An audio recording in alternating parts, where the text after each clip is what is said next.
اسمعوا كده. مم.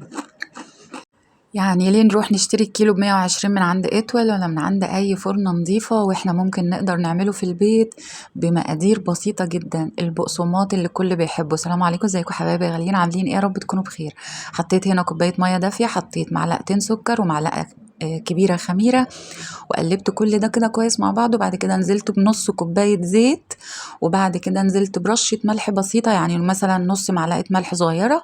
وبعد كده نزلت بنص كيلو دقيق، وبعد كده نزلت بمعلقة سمنة بلدي أو أي سمنة عندك. وبعد كده نعجن.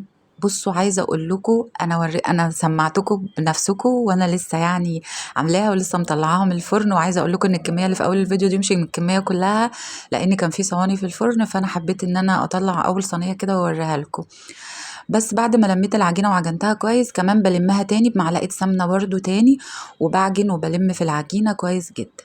احلى حاجه ان احنا مش هنخمرها ولا هنستناها تخمر ولا اي حاجه، سهله جدا جدا.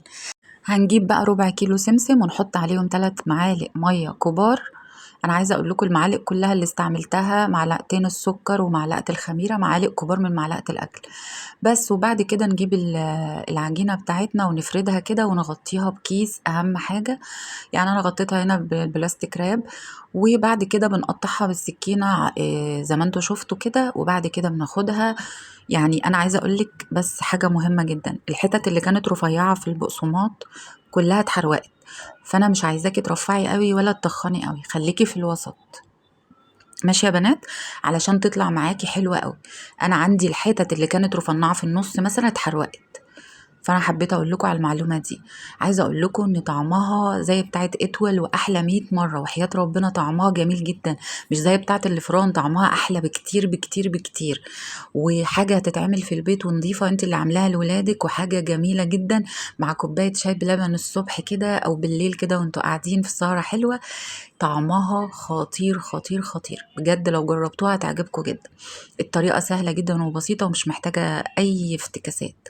عايزة أقول لكم إن السمسم ده احنا حطينا عليه مية علشان يلزق في العجينة بتاعتنا بسهولة. بس كده، يعني انت ما تغرقهاش سمسم قوي. وهنعمل بقى كل الكمية بالشكل اللي انتوا شفتوه ده. وعايزة اقول لكم ان هي يعني عملت لي كمية لا بأس بها، النص كيلو عمل لي كمية لا بأس بها.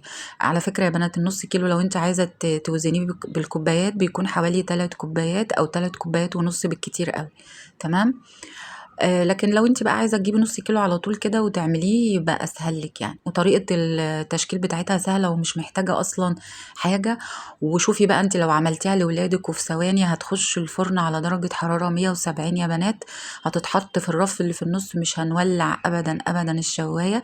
بصوا الكميه ما شاء الله عملت لي كل ده. وجيت في الاخر عملت لي واحده صغنططه.